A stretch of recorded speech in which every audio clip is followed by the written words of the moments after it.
Três Pontos, um programa da Universidade Aberta. Três aspectos sobre um tema da atualidade serão esmiuçados por um especialista. Hoje, para nos falar da justiça e da proteção da criança, temos como convidado Paulo Guerra, juiz desembargador de Coimbra. Quais os principais desafios do nosso sistema judicial na proteção de crianças em risco? Os desafios são enormes. São enormes no sentido de darmos dignidade a esse planeta e a essa pessoa chamada criança. Não menores, é uma palavra que é mal cheirosa e que tem que ser substituída por uma palavra perfumada chamada criança. Sujeito de direitos, que tem que ter voz, tem que alguém a ouça bem, quer a nível de um tribunal, quer a nível de uma comissão de proteção, quer a nível de qualquer entidade que intervenha no seu mundo. Esse é o grande desafio, dar essa dignidade a esta infância. Uma infância que tem que ter a maior visibilidade possível, de forma a reconhecermos rapidamente o maltrato. O maltrato que não é só a agressão, o abuso sexual, o abuso físico, é também, eu costumo chamar-lhe, a mortal negligência.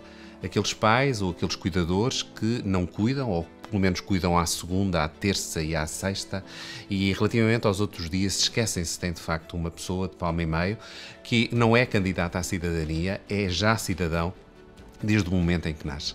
E esse é o grande desafio de um país que acredita no princípio da sucessividade, que a primeira linha são as entidades de primeira linha que têm que resolver o problema daquela criança, depois as comissões de proteção, as 313, e é um grande desafio dar-lhes recursos humanos, dar-lhes recursos físicos para que elas consigam fazer aquilo que a lei prescreve que devam fazer, e depois os tribunais. Tribunais que, infelizmente, em Portugal só temos três, comarcas que não têm cobertura de especialização, Guarda, Porto Alegre e Bragança.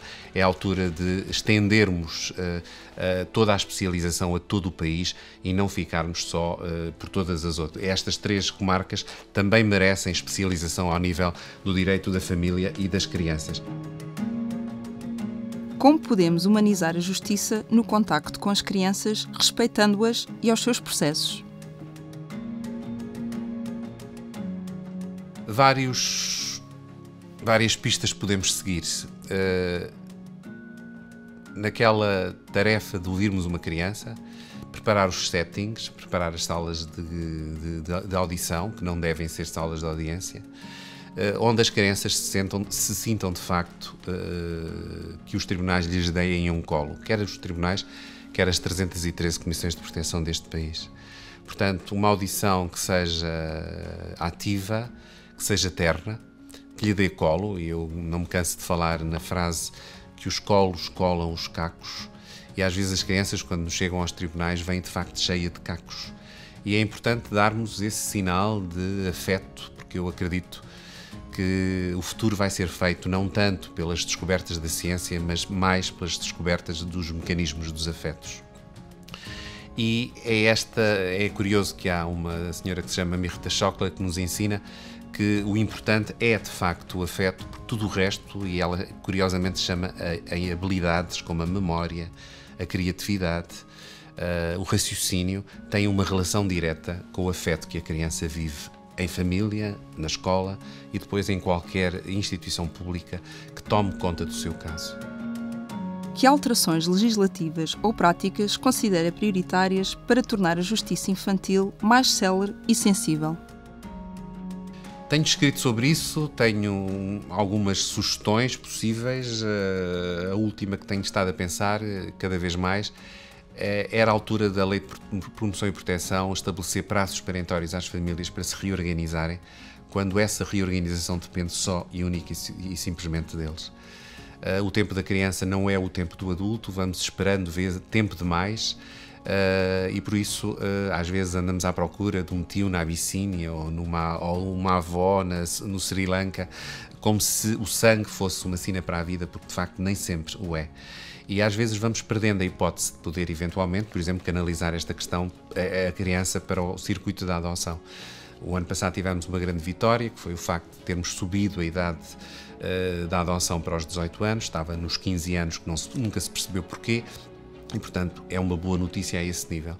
Também uma boa notícia recente, o facto das famílias de acolhimento poderem ser famílias biológicas, foi qualquer coisa que em 2008 deixou de ser, nunca percebeu porquê. Também é uma boa notícia saber que as famílias de acolhimento podem vir a adotar crianças. Também era bom que os padrinhos civis o pudessem fazer. Também era bom criar um provedor da criança ao lado de um provedor de justiça.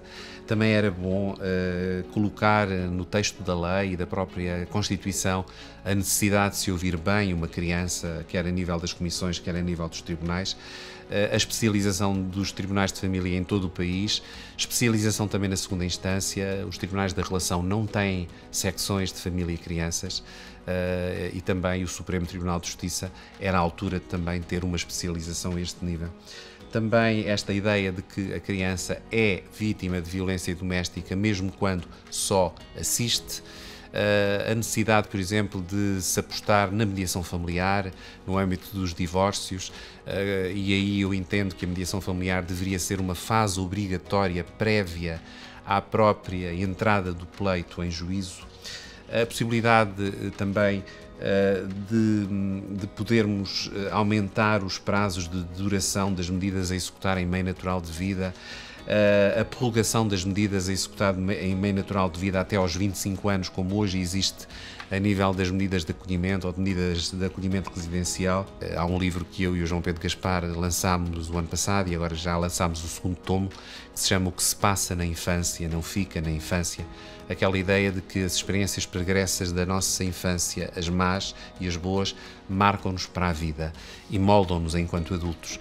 E este desafio que fizemos a 50 individualidades no primeiro tomo e agora 51 no segundo, foi de pedir a todas estas pessoas, que são pessoas, algumas protagonistas da nossa vida social e da nossa vida pública, revisitem a vossa infância, tentem encontrar nas esquinas da vossa vida momentos bons ou momentos maus que vos tenham marcado de tal maneira que ainda hoje não conseguem dormir sem pensar nisso. Chegámos ao final deste programa dedicado à justiça e à proteção da criança. Não se esqueça que pode ouvir em plataformas de podcast e videocast. 3 pontos: a Universidade Aberta e a atualidade. Até breve!